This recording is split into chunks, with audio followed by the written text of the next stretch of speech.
Welcome to the Self-Carapist Podcast. Join me, Lorraine Moorhead, a licensed psychotherapist, clinical supervisor, and EMDR consultant, along with expert guests as we explore the approaches and modalities we've used and developed to support our clients' success. Our conversations and stories are designed to inspire new and seasoned clinicians to stay curious, prioritize self-care, and never stop learning. Today I'm joined by two remarkable clinicians who together have over 60 years of combined experience working with trauma, Dr. Darrah Westrup and Dr. Robin Walser. These two have been collaborating for nearly 2 decades and for 3 books. Their latest book, You Are Not Your Trauma, published by Guilford Press, offers something different from traditional trauma treatments. While many approaches focus primarily on symptom reduction, Darrah and Robin take us further into the territory of meaning, values, and vitality. They're not just asking, how do we make the pain go away, but rather, how do you want to live your life even while carrying a difficult history? In this conversation, we explore the core principles of ACT and why it's so effective for trauma work. We talk about the paradox of avoidance, how our natural instinct to run from pain can actually keep us stuck in it. And we hear powerful stories of transformation from individuals who discovered they could hold their memories without being consumed by them, to veterans who realized their values were still available to them, regardless of what they'd seen or done. Whether you're a clinician looking to understand ACT or simply curious about what it means to live a values-driven life in the face of difficulty, this conversation offers wisdom, hope, and practical guidance. So let's head to the question on everyone's mind: what does it mean to be more than your trauma?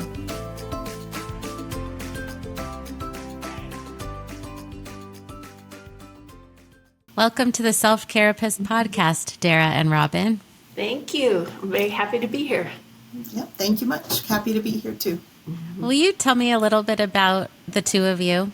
Kind of like to start with the two of us, actually, because we go way back. I began my career once I got licensed at the VA Palo Alto healthcare system, and I was brought on to kind of oversee the women's program there. And I was director of a 90-day residential treatment program for military women with trauma and severe PTSD. And Robin's heard me tell this story many times. I was very interested in ACT. My colleagues knew about that. I'd gone to an ACT workshop. I did an ACT-related dissertation. I talked a lot about it. And every time I did, someone would say, "You need to meet Robin Walser." And Robin was at the National Center for PTSD. So we met, and that was the beginning of a really lovely friendship and professional relationship. And Robin and I have written 3 books together. You're More Than Your Trauma being our latest endeavor. We'll talk later about why it was so important for us to get that book out there. I'm going to pass it over to you now, Robin. Yeah, so we've been working together on trauma-related issues for many years, and You Are Not Your Trauma is the book we just wrote together. And we also wrote a book together on treating trauma and PTSD using acceptance and commitment therapy back in 2007 was when it was published. So we were writing together starting, I think, in 2005. Then we did The Mindful Couple, and then now we did You Are Not Your Trauma. And so we have a long-standing relationship and combined more than 60 years of work in the field of trauma. And so we're really excited to share this new book and to talk to folks about it. You've worked together on books that span similar and different topics. What brought about this book, You Are Not Your Trauma? Well, one of the things that we talked about often when we were working together with in the residential treatment program, this was the first time that ACT had been brought into residential treatment in 2000. So we were very excited about that and very interested to see the effects of that in a group of individuals with very severe, usually complex trauma. And embedded in a program that was doing other sorts of treatments.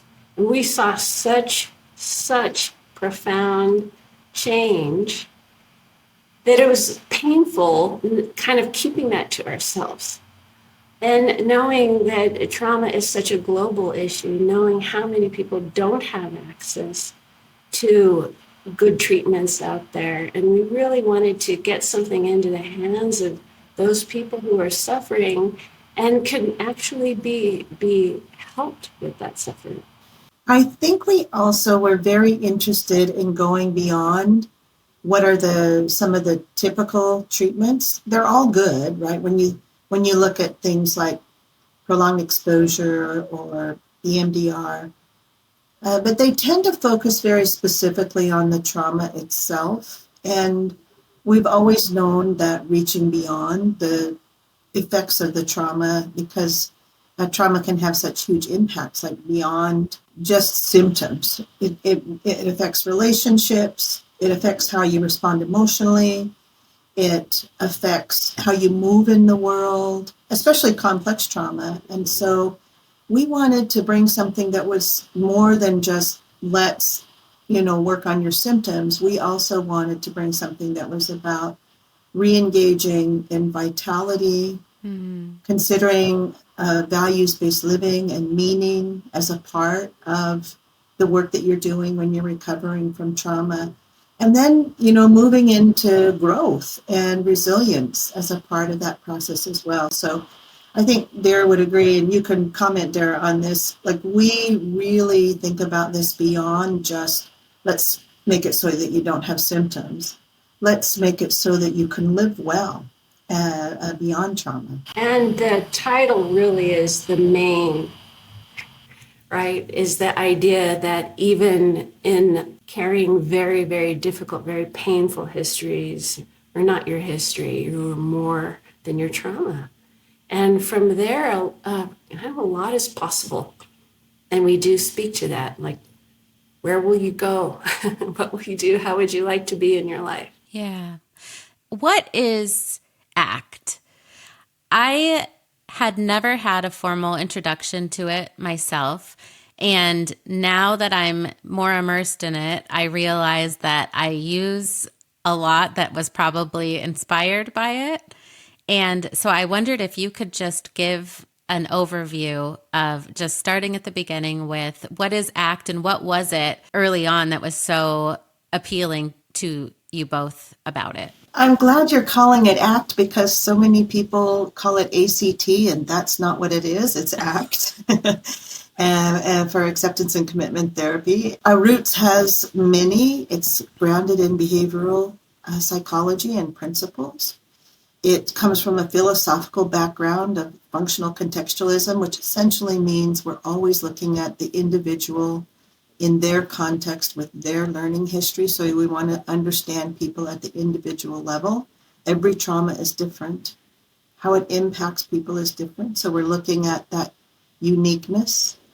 And then we're bringing in something that addresses the problem of excessive and misapplied control. Or another way of saying that is it addresses avoidance, which is one of the key signals that somebody's struggling with trauma. Is avoidance is just written throughout their experience. And so we have people move from the control agenda, let me control my insides, to a space where they're open and aware of what's going on inside, but making healthy choices that are linked to values and meaning and that are instantiated by committed action, where they're actually doing things in their lives that bring those values to life. There's 3 pillars: open, aware, and engaged, and we're helping people step into that in a way that frees them from the excessive desire to avoid or control so that they can get their life back. There's real freedom in that. If you're always having to run, hide, or fight, it's very hard to live well. And so we're helping people move back to living well with ACT.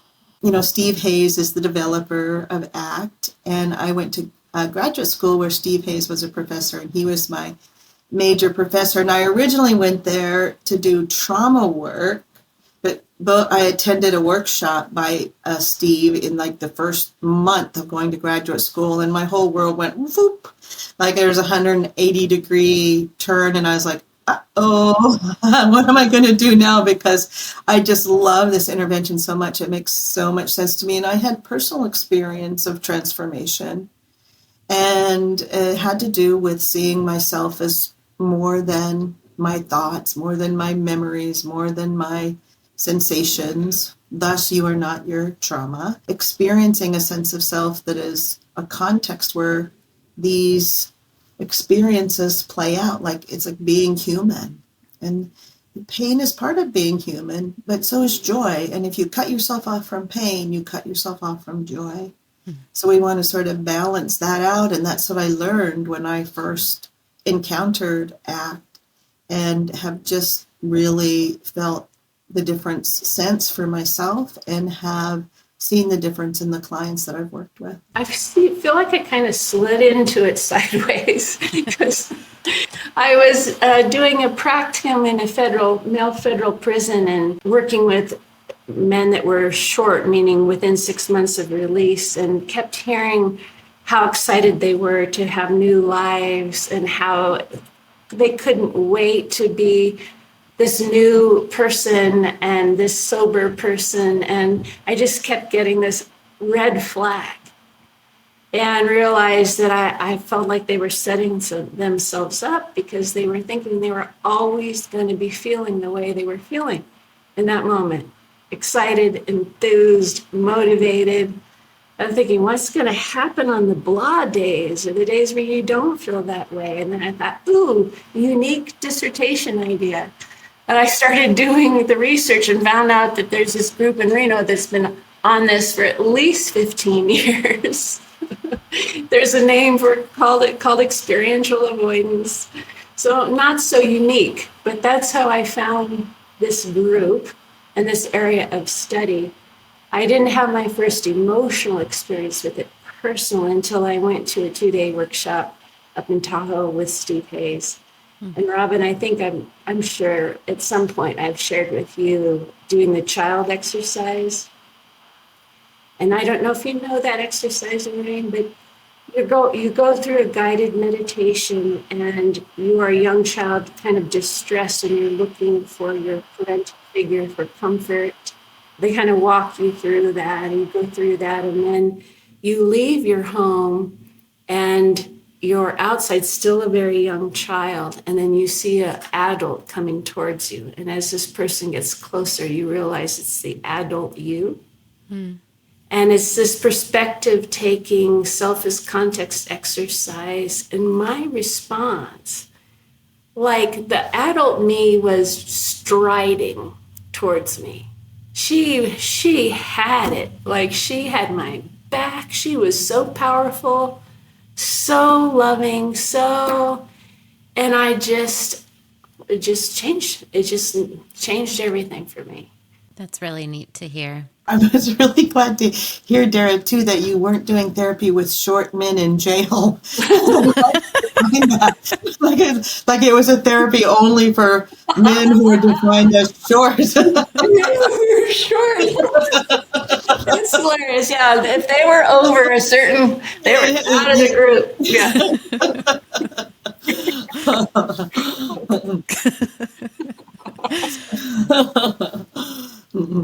What type of traumas do you cover, and are you speaking to in the book? We make a distinction right at the beginning of the book in terms of how we're defining trauma, recognizing that that is a common term that's bandied about to refer to really anything that's not pleasant.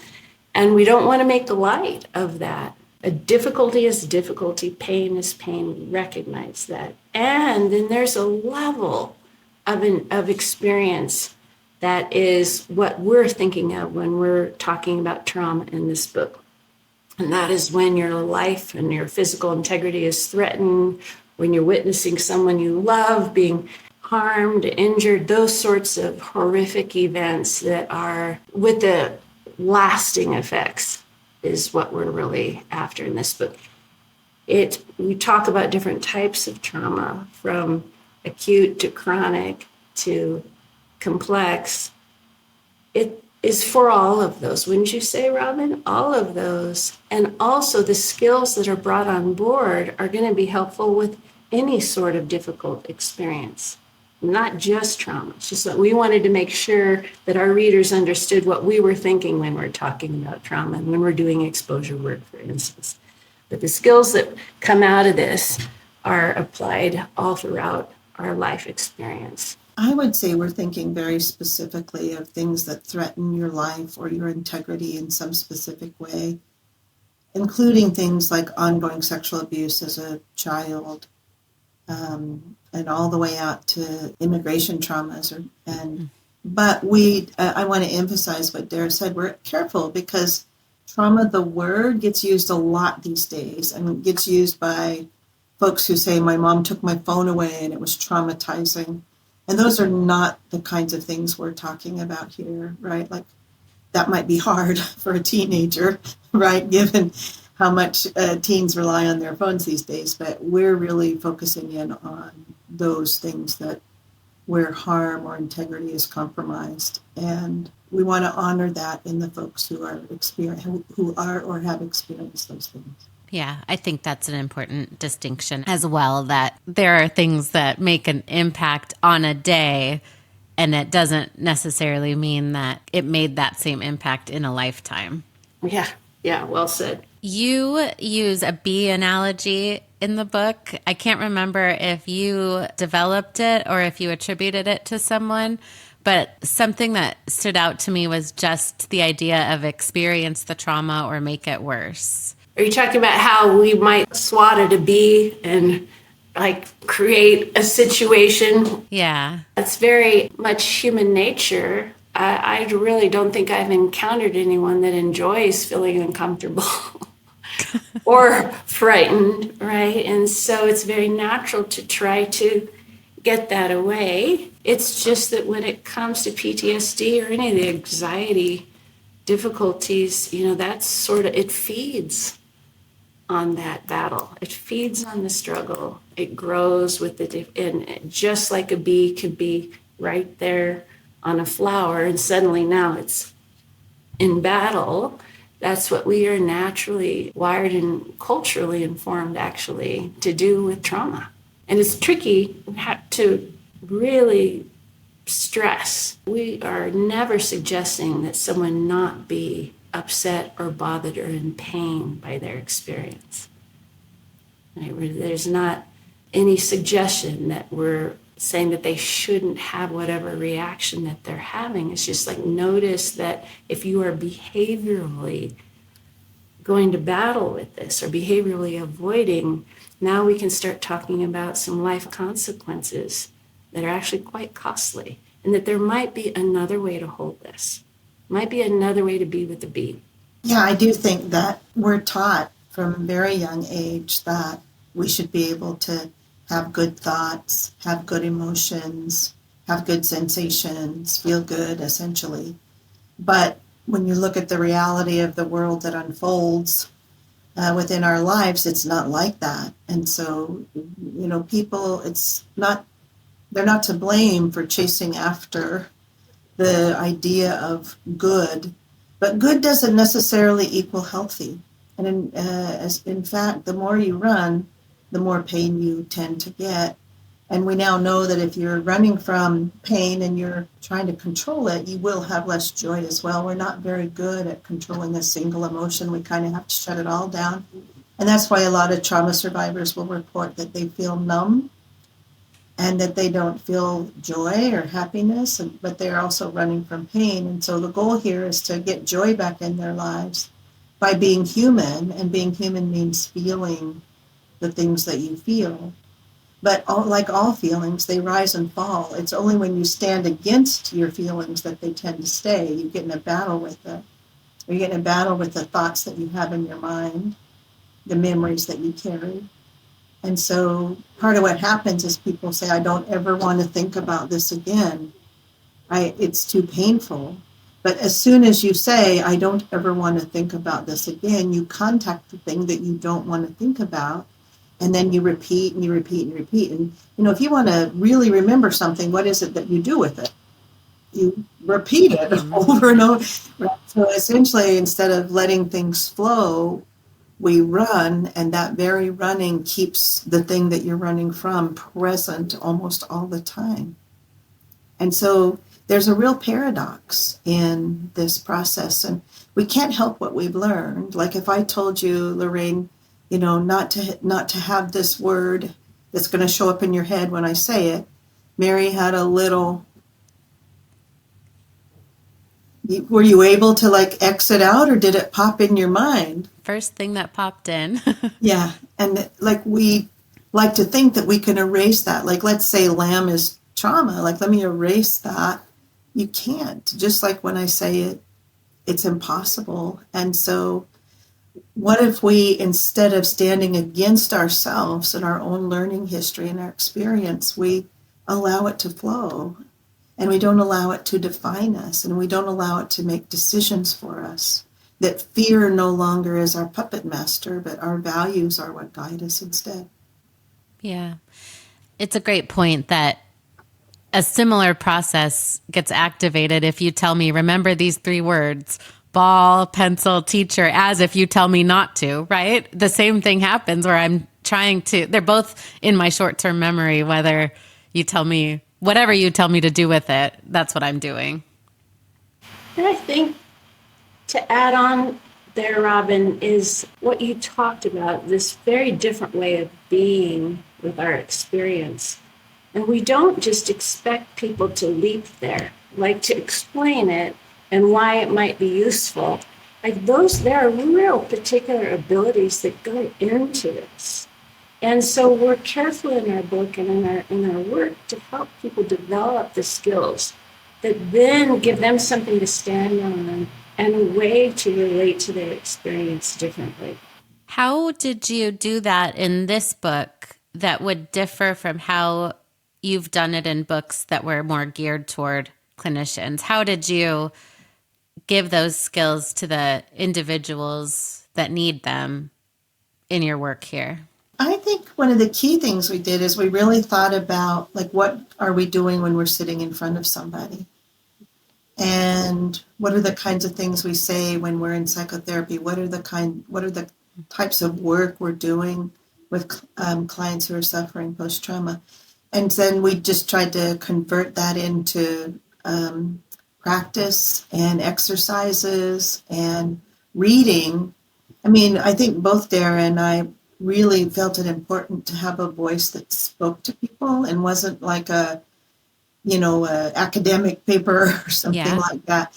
And so when you're writing for clinicians, you might be a little bit more on the academic side and more instructional. And here it's more invitational, and it's more like we're sitting in front of you as a client. And so we tried to carry that voice into the work and then bring it into the exercises that we're inviting people to do to practice the skills. And so I think that's sort of the key way we made that translation. Would you agree, Darrah? Absolutely. Absolutely. Writing it, thinking about the many clients that I've worked with over the years, just how I would be working with them, how I would be talking to them, the sorts of questions that might be showing up for them at that point, and really trying to reach them at that place. One of the things that's been a nice development is quite a few therapists telling us that they are using the books in their practice. So we wrote this as a self-help. I'm getting a lot of comments, a lot of therapists reaching out and saying, this is the book I was looking for to work for with my clients. And I love him. I think that's fantastic. And I think that it's many therapists that I've spoken to over the years, or sometimes I hear about this from clients who are telling me about their experiences in therapy. There can be a tendency for people to stay away from this, from therapists, stay away from really heading into trauma work in therapy. Now, that may be because it's outside of someone's scope or their training, and absolutely I respect that call. I think also that there can just be a fear of it because it can be very intense. It can be very painful. And what you don't want to do with trauma work is kind of do halfway work. You don't want to head in and then back out because it's becoming difficult. And so I think if we've offered a guide that helps people do it thoroughly and well and gives them a sense of confidence, that's fantastic. Yeah. What are some of the specifics or the exercises that you start with and walk folks through in the book? We start by helping people first recognize their trauma. So we get right into, let's define it, let's see what happened for you. And then we move into what are all the ways that you've tried to avoid, control, fix, regain control, do, all the different things that you've done to try to make it better. And they're sincere efforts, right? Like we want to acknowledge that and have compassion for those efforts. But then we're also interested in how well they work. So we have them look specifically, is it working to get you where you want to go? And once they discover that it's not, thus they're reading the book, right? That there's a different way, and we'll have them move right into what does it mean to do something that's different than to stand against yourself? Like, what does it mean to be willing to step into a place where you're more than your trauma, you're a context, to take perspective on your life, and to live by meaning versus symptom reduction. So a lot of the exercises in there target those very things. We go around what's called the hexaplex in the ACT, which is the 6 core processes of acceptance, diffusion, present moment, self as context, values, and committed action. We walk people through very specific exercises that help them identify and work with those different areas in the service of psychological flexibility, because we know that psychological flexibility supports well-being, and so we're basically helping people get to that space. Yeah, I like how the book almost has workbook like qualities where you can fill things in, jot things down. There are exercises that someone can really feel like they're working along with. And it makes sense to me that clinicians might be using it in the same way to support that work being done along with their client, just as an individual might be using it. There's definitely that moment where that difficult work of heading into the trauma has been done, and then there's, I feel like, a lovely part of the larger message that Robin began with today is like pointing to, okay, now how shall we reclaim our lives? What really matters to you? How do you want to be in this world? And we get to do, and we will carry the trauma history, and we can. Could you give an example or a story of how someone was able to work through until that point where they really leaned into their values or incorporated some of those life worth living type elements? So many. I love that about the book. I'm just getting the faces in front of me. I do think that there's this point that I've seen many times, like almost a fear of, I have been identifying with my history, with this trauma that I have been burdened with for so long. I don't know who I am without it, almost. Mm. So there's this glimpse of freedom and then this fear. And I think helping people anchor to that, I'm thinking of many individuals that I've worked with who have, I can see the expression on their face as it's dawning. Like, oh, I can do this. And sometimes there's sadness. I bet, Robin, you can absolutely speak to this too. Sadness around some years lost. Right? Like, oh, you mean I could have been doing this? And we can carry that knowledge also. And life is opening in front of you. Where will you go? And I think we mentioned I think they gave an example in the book of a woman who had a very, very, just an awful history of all sorts of types of childhood, physical, sexual, emotional trauma. And her great fear is she believed she had survived by blocking out to the best of her ability. So it was terrifying for her to turn and head in intentionally to some of these things. And she was afraid of what she would remember. And she did remember quite a bit.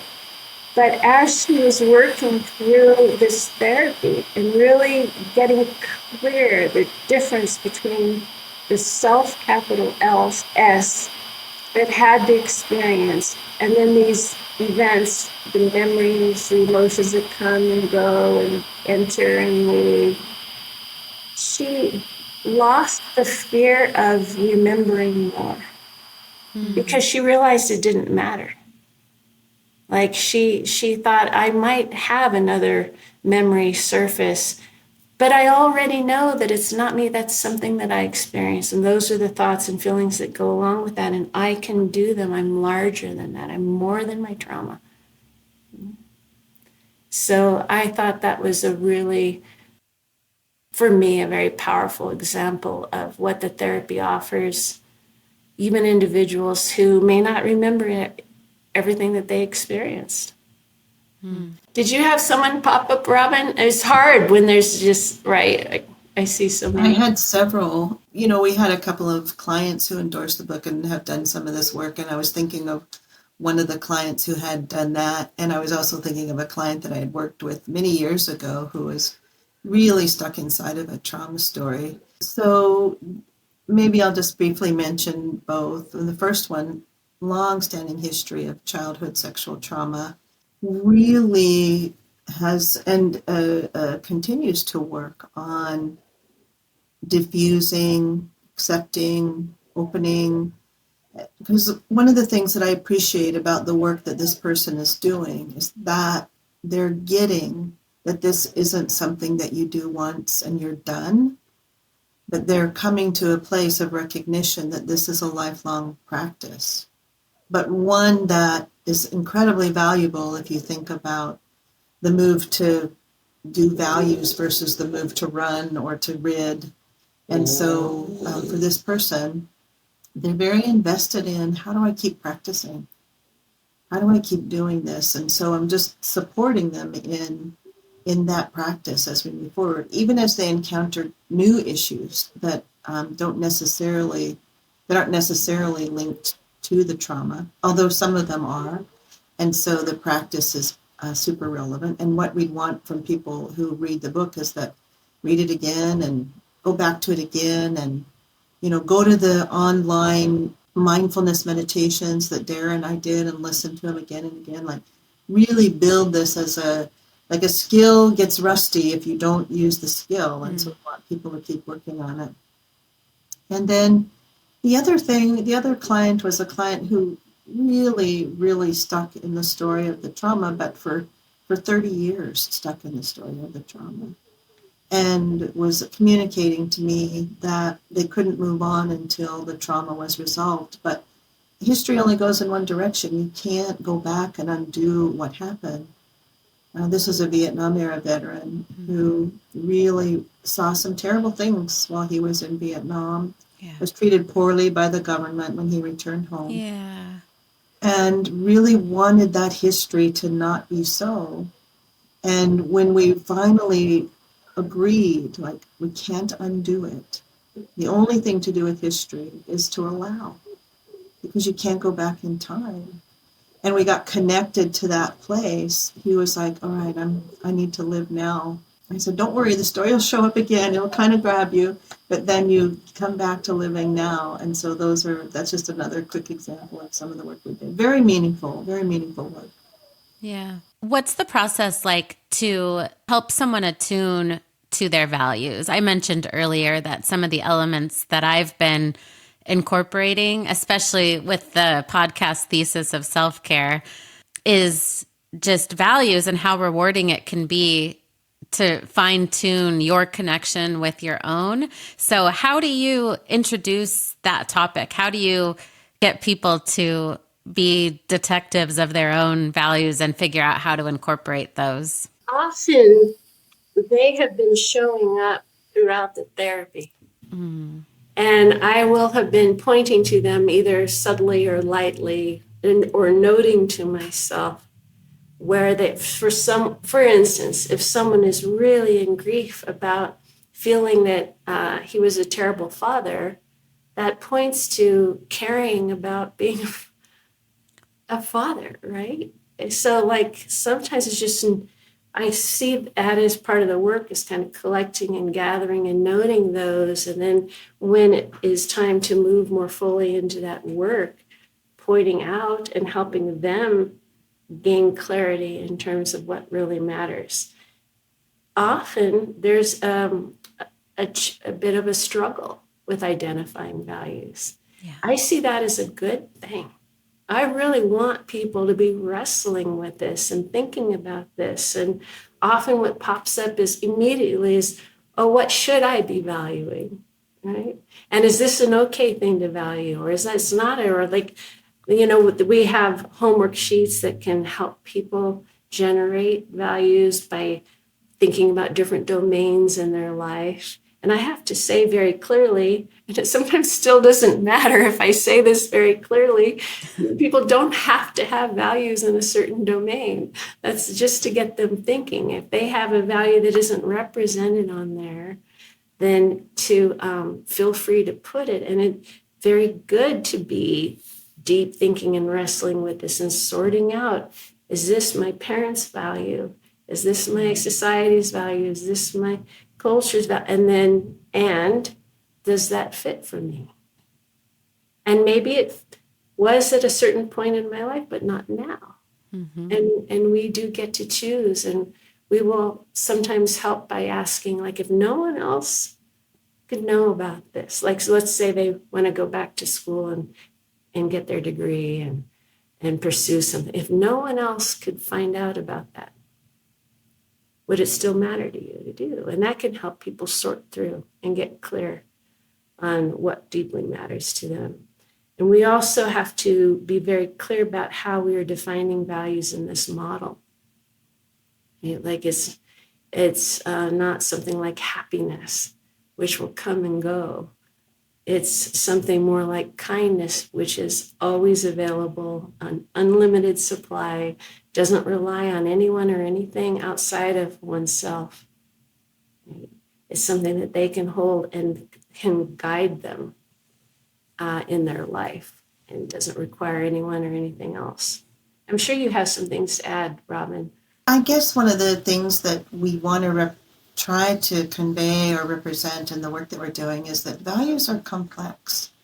And sometimes they can be oversimplified, like just live your values and you'll be, doing it. But that's not the way it works, right? Like life offers all kinds of obstacles and difficulties, and that we get pulled in different directions. And so we want to help folks contact that it's a process that you engage in, not an outcome that you arrive at. Like if your value is loving, right? You don't just arrive at loving and you're done and like you're now finished with that value. They're always there to be lived, and there's qualities of living them. Like how do you show up to it? Are you present inside of the value? Are you doing it with a sense of intention and connection to what it is that you're doing in terms of creating meaning in life? And recognizing that sometimes these are not easy to do. And so walking through it can be challenging, but when you look back across your life, will you be able to say, yes, I did the things that were meaningful, or I spent my time running? Like if I go back to the second client I was mentioning, he spent many, many, many years running, and he didn't have that much time left. And so looking back, he had grief about time lost, but he also said, I don't want to do that anymore. I want to do something that feels meaningful to me in the time I have left. And so we recognize that. We don't say values compete. They don't compete. They're not standing against one another. They're just complicated. Yeah. And time is more the issue than anything. How much time do you spend in the different things that you're doing to create meaning? So that's part of what we want to convey as well. Yeah. People feel like they have to prioritize values, or if they're choosing this one, it means something about that one. That is not the quality. The values are inviolable. They are there for anyone at any time, at any moment. And so if I choose, for instance, to take care of myself over here, it doesn't mean that suddenly I don't value contribution or generosity. That's available for me in the next moment. Mm-hmm. And it's been incredibly meaningful thinking of working with veterans, Robin, having worked with individuals who feel as though they don't have a right to value certain things anymore because of what they've seen or perhaps done. Like I think we mentioned in the book, the gentleman who just said, who am I to value love? Who am I to value kindness? Or who feel like they don't have a right to have faith or relationship with God. And so to help them understand that values do not rest on history. They are there for the choosing, and all that's required is you articulating to yourself with intention, this is something that I care about. This is something that's going to guide my life. Yeah. I think I've seen some of what you're talking about in conversations about values as well, where someone will say, oh, why do I have this one? I want to have this one. Why am I putting so much focus? I think one I heard once was safety. I want to put more focus on volunteerism, and it's like, well, they both can exist and one isn't better than another. And we're acknowledging that one is important to you. It's showing up again and again, whether it sounds valuable, if you will, or not. It is showing up as something that you're really living by, or someone who has a more fun or adventure-based value, and that feels, I don't want to mention that because that one doesn't seem as, like, people won't get it. That'll feel less important or like less substantial than something else that another person might really want to and need to embody. What's jumping out to me is I think there was a story I really liked about, Darrah, you being invited to a bachelorette party. Oh, yeah. Do you remember that? And can you that. share what you pulled from that example? Yes, that does fit into what we're talking about, because I think I was a fairly new mom, and I was working, and I was invited to a bachelorette party in Vegas by a very dear friend. And I didn't want to go because it just felt like work to me. All the prepping, and I needed to get something to wear and all of that. But I just really valued the friendship. And so I went, and to my surprise, I think our group started laughing in security at the first airport and laughed the entire weekend. And I danced, and I remember seeing the sun come up and wondering when the last time was that I had danced until dawn. And I came back replenished and rejuvenated and lighter in a way that I hadn't been in some time. And I just realized that for me, play is very important. And laughter and just play. And I've not forgotten that. This is many years later, when I'm thinking about self-care, play is in there as something that is important to me and that really fills my cup, as they say. I love that. Mm-hmm. That it's such a great example, because whatever values were showing up with that initial urge to decline were still values. Yeah, I was pretty convinced that I just needed to rest, and and I would have given myself permission to do that. And who's to say that that wouldn't have been beneficial also? Mm-hmm. I don't know. What I do know is I chose to step in and play, and it gave me a lot. in that moment. That doesn't mean that that would be the move in another moment. And that's when we're back to values are always in front of us. And moment by moment, we get to choose. Such a neat way to just see it all kind of play out, just paint the picture. I thought that was a really neat inclusion. Great. Is there anything about the book that I haven't asked about that would be important to share or you'd like a moment to talk more about? Well, you haven't talked about how pretty it is. It is. It's my color scheme or something. I like it. It's inviting. I think I would want folks to know that even though we've laid it out in stages like safety and stabilization, exposure, and then resilience and reconnection, that they can feel free to move around a bit.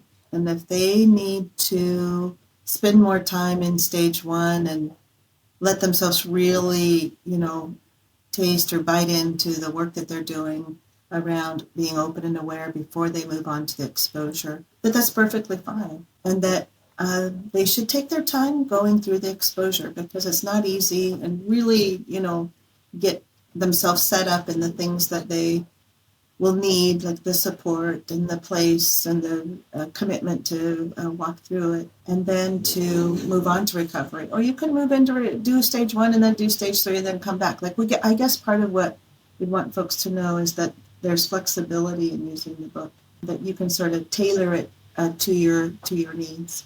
Mm-hmm. We kind of balance between saying, trust yourself, like you can have faith in yourself, and understand that avoidance isn't really your friend here.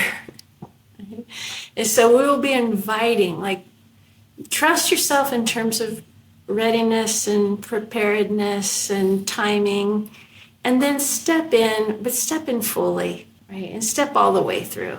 Are there any things to be aware of in terms of the exposure elements when you would want someone to seek additional support as they work through elements?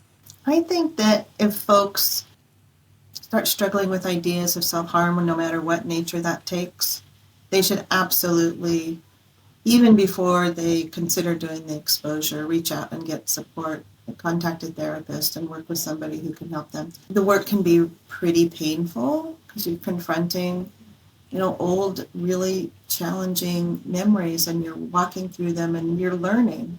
You're learning that you can hold these, and they don't have to be in charge of your life anymore. You're learning that you are not your trauma, if I can.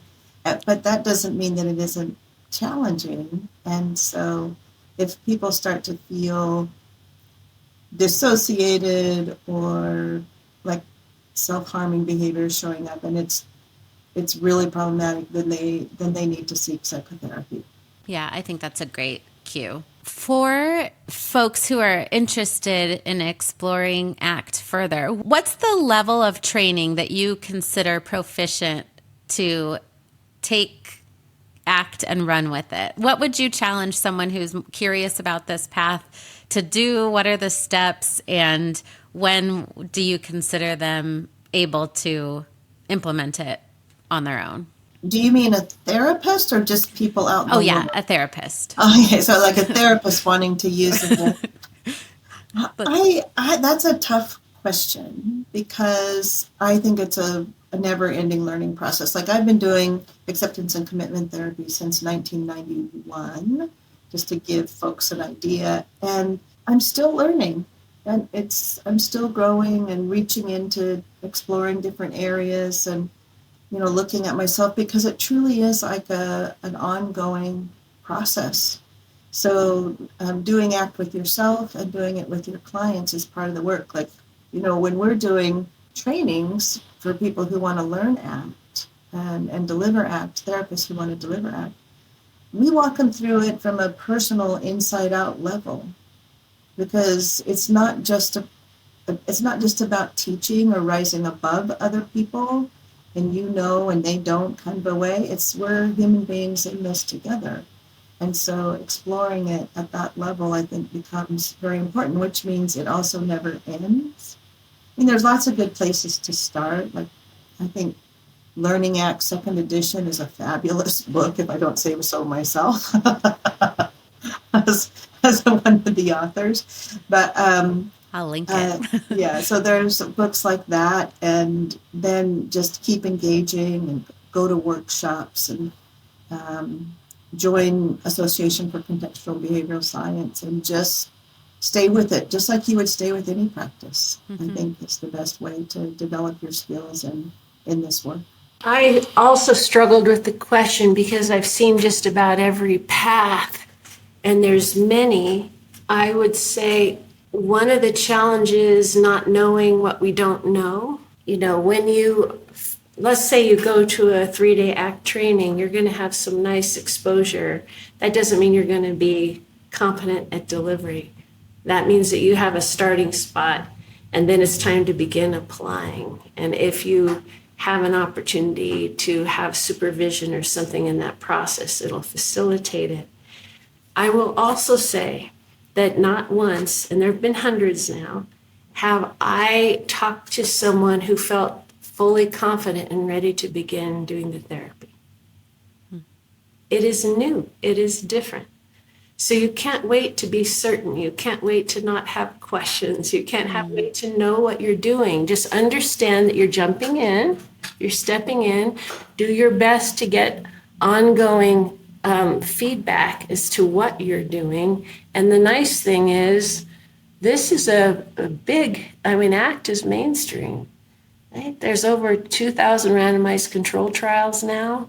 40% of the research is happening outside of the country. There's a lot of people, there's a lot of resources, peer support groups, right? So there really isn't one path, but there are many ways to get there. And I fully agree with Robin, there's no mastery. I find that super exciting. But I've also described the learning curve as kind of steep but short, meaning that first couple of clients where you're working with this, it can feel really kind of like you don't know what you're doing, and then the pieces come together.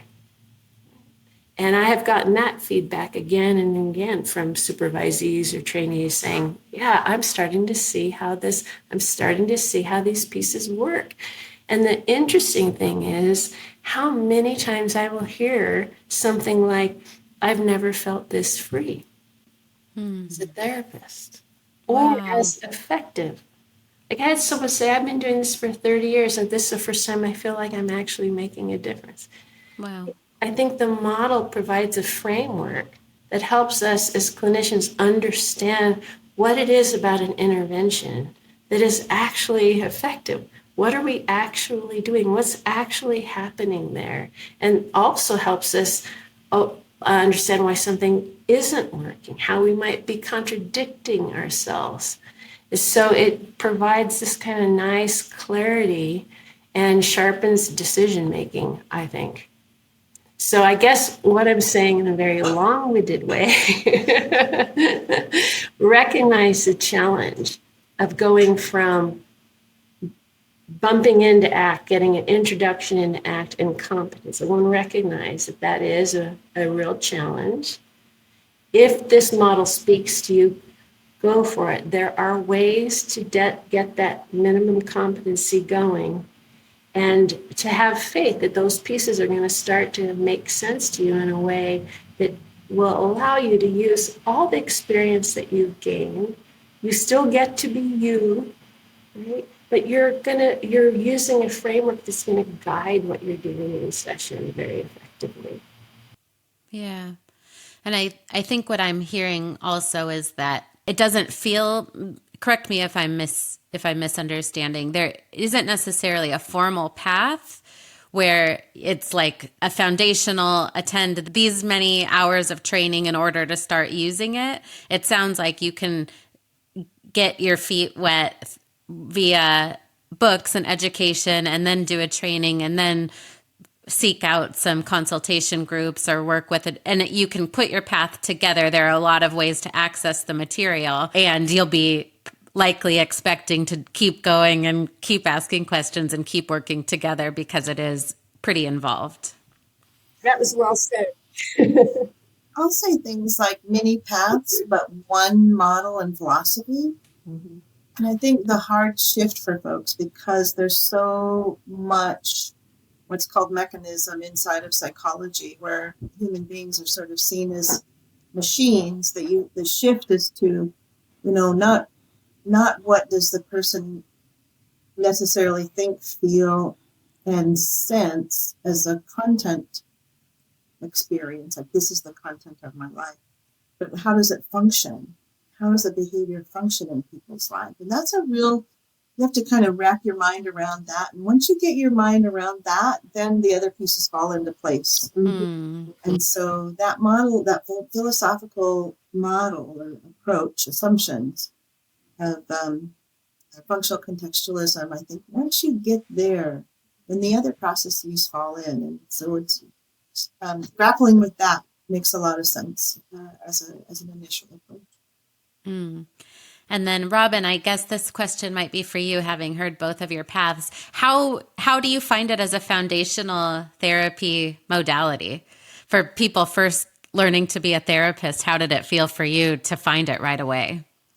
It was amazing, because the idea that you're not broken or damaged, that your thinking is not dysfunctional and irrational, it's simply learned, that you are a being with more than what you've ever considered in terms of the memories and emotions and different experiences that you have. I mean, what a significant discovery, both personally and professionally. It's like, oh, I'm not broken inside, or my thoughts aren't dysfunctional. They're just thoughts that I've learned, and I actually, once I get aware, I can make choices that are powerful and meaningful, or maybe a better word is empowered. I'm empowered to make different choices in my life in the midst of deep pain and struggle, and have afforded me things like standing in front of my mother when she took her last breath, or being present as well. And Darrah was there too when one of my first doggies died. Mm. And those are meaningful things. My life would be different if I had not had those experiences. And so I guess, when I think about how we move through the world and tasting the menu of life, if I can use that metaphor, is I sort of hope people are interested in tasting everything that's on the menu, and not just only the things that somebody says are good. Because, you just sort of, your life gets narrow in those places, and you're only here once, as far as I know, anyway. And if you're here more than once, you don't remember the before, right? You have to go through it again. You just have to go through it all again. And so that discovery, and what I hope my clients discover as well, is nothing short of amazing, nothing short of that. All right. Well, thank you both so much. Is there anything that feels important to add as we close up? I've just really enjoyed the conversation, and very much hope that anyone listening finds it helpful, and just want to encourage you again, if this speaks to you, that you can trust that. Yeah, I love that. I'll link everything that we talked about in the show notes, and if there are any other resources that you think could be helpful, feel free to let me know about them. I hope you enjoyed this episode of the Self-Carapist podcast. If you did, please subscribe and feel free to leave a review. You can also follow along at the Self-Carapist on Instagram, or head to lorrainemoorhead.com/podcast to grab a free copy of your own learning map worksheet to help track all of the tools and strategies you're interested in learning more about. See you next Wednesday.